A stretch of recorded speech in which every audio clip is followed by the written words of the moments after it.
بوسیا دلته ویلې کوې که دا شیشې ولې بیا چیک کوې زر څه وایي دا ملا مې ماته شوه زر څه دغسې راڅه زر کوله زر څه دا حجرې ته به لوړ شو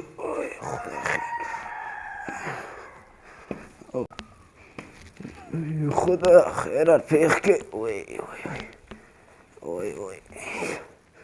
وای خدا خیرات پېښ کړي دا ملیا مې ماته شوه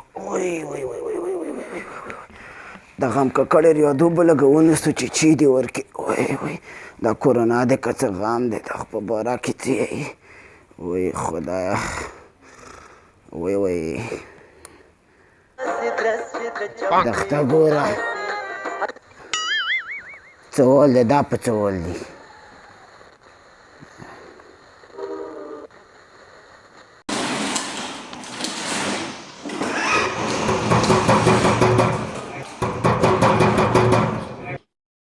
بوسیا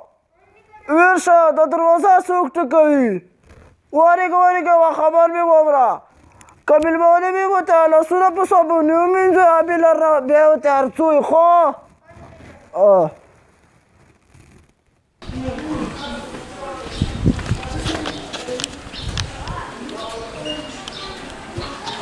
السلام علیکم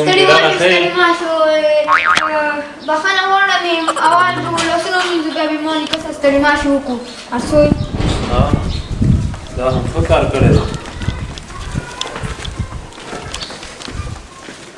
کوم ځای دی دا هو دلته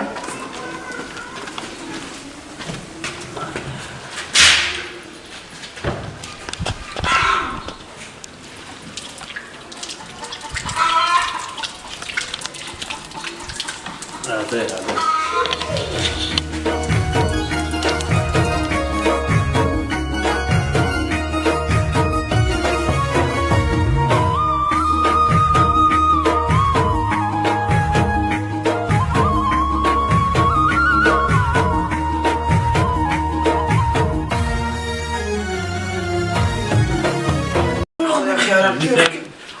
ګناه مو ستړی ماشې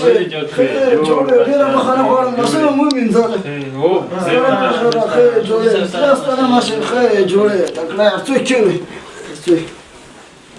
خدای خیر حاجي صاحب ښه یې شکر دی ښه یم مړی څه څنګه یې والله ښه یم شکر دی د الله پاک ډېر ډېر شکر دا د یو ښه سیسټم کړی چې دا تصفیه شوې اوبه دې دلته برابرې کړي دي والله بس دا زبان یې راته وي که نه چې دا کار وکړه دا به ډېر ښه وي بس ما یې ډېر ښه کار دې کړی دی ډېر ښه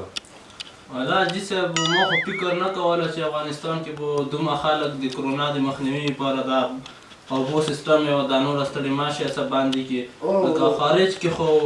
ما هېڅ دا فکر نه کوله چې افغانستان کې به دومره ښه سیستم اوبو لپاره جوړ وي خو د افغانستان ته چې زه راغلی یم اول کور دی چې زه ګورم چې اوبو لپاره ځای جوړ کړی د لاس مینځلو د وایروس د مخنیوي لپاره مینهوالو زموږ د ویډیو هدف دا و چې کور ته خپلوان راځي یا میلمه راځي باید د 20 ثانیو لپاره په صابون باندې لاس ومینځي ځکه د کرونا وایروس د مخنیوي لپاره په اخره کې زموږ چینل سره